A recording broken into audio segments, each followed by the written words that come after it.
Salut Romain? Romain, mais qu'est-ce que tu fais? Je suis un géant. Bah, Romain, tu mesures 1m78, je sais bien que tu mens. Pourquoi tu fais ça? Tu me fais toujours passer pour un con dans les intros, j'en ai marre, je me dis que ça te calmerait.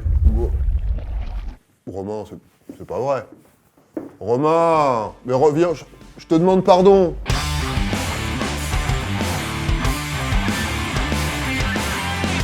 Est-ce que vous avez déjà croisé un géant?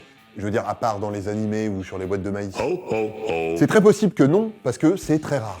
Mais ça existe. Alors, il n'y a pas vraiment une taille à partir de laquelle on est considéré comme un géant, mais statistiquement, on dit qu'une personne est atteinte de gigantisme, c'est comme ça que ça s'appelle, quand sa taille est supérieure au dernier centile de la population. C'est des stats. C'est compliqué, hein. Bon, en gros, c'est quand on est beaucoup plus grand que les très grands. Bon, pour vous donner quelques exemples, l'homme le plus grand jamais identifié s'appelait Robert Wadlow et il mesurait 2,72 m. Mais bon, lui, vous ne le croiserez pas parce qu'il est mort en 1940. Si vous voulez croiser un géant, vous pouvez aller payer un verre à Sultan Kösen, qui est, avec ses 2,51 m, l'homme le plus grand encore en vie, identifié par le Guinness Book des records. Par contre, il faut aller en Turquie. Mais c'est joli, la Turquie. Il y a des belles choses à voir là-bas.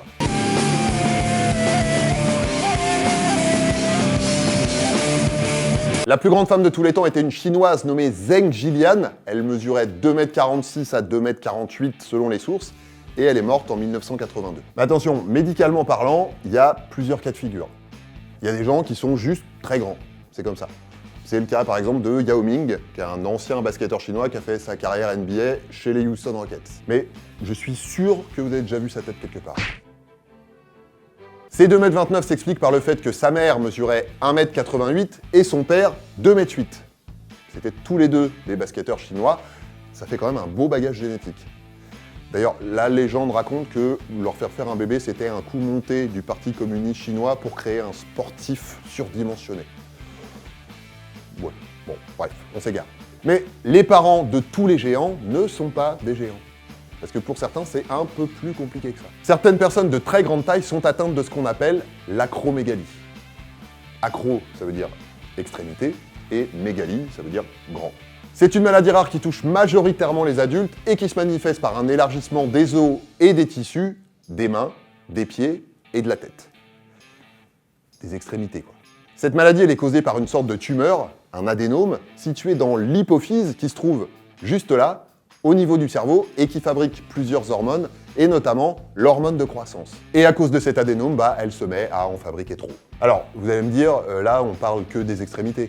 Avoir des grandes mains et chausser du 52, ça fait pas un géant. Alors, c'est vrai, mais la maladie peut aussi toucher des enfants, et les enfants, ils ont sur les os un cartilage qu'on appelle le cartilage de conjugaison ou cartilage de croissance, et qui permet aux os de s'étirer, donc de grandir. À la puberté, ces cartilages, ils se soudent, et c'est pour ça que la croissance s'arrête. Mais avant ça, si l'adénome fait augmenter la production d'hormones de croissance, les os y grandissent, et ça donne une forme particulière de la maladie qui s'appelle l'acromégalo-gigantisme. Des géants. Des personnes célèbres atteintes d'acromégalo-gigantisme, on en trouve dans le milieu du cinéma avec par exemple Richard Kiel, 2,18 m, célèbre pour son rôle de Shark dans James Bond. Ou encore Matthew McGrory, 2,29 m, qui joue Karl le Géant dans Big Fish, mais qui joue aussi dans Men in Black 2 ou dans La Maison des Mille Morts de Rob Zombie. Mais des géants, on en trouve aussi dans le sport. Dans le basket, par exemple, avec Georges Murzan, 2,31 m, passé par le championnat de France et la NBA. Ou encore André-René Roussimov, un catcheur français de 2,24 m, plus connu sous le nom de André le Géant. Alors, petit aparté, il y a une rumeur qui dit que c'est André le Géant qui a inspiré le personnage de Shrek. Apparemment, c'est une déformation d'une autre rumeur qui concerne un autre catcheur français qui s'appelle Maurice Tillet, dit l'Ange français. Même là, ça n'a pas été confirmé. Même si, bon... Par contre, ce qu'on sait, c'est que Maurice Tillet était aussi atteint d'acromégalie. Mais pas d'acromégalo-gigantisme, parce qu'il mesurait qu'1,70 m. Pour être tout à fait honnête, il faut dire que l'acromégalie, c'est pas la seule maladie des géants. Une très grande taille, ça peut aussi être une des conséquences du syndrome de Marfan dont on a déjà parlé dans une vidéo. C'est le cas par exemple de Peter Mayhew, 2,21 m, célèbre pour avoir joué Chewbacca. Mais bref. Donc, l'acromégalie, dans l'enfance, ça allonge les os, et à l'âge adulte, ça les épaissit. Mais c'est pas les seules conséquences de la maladie. Au niveau du visage, L'élargissement, il concerne les os, comme le front, les arcades sourcilières, le menton, mais aussi les tissus, au niveau du nez ou des lèvres, par exemple.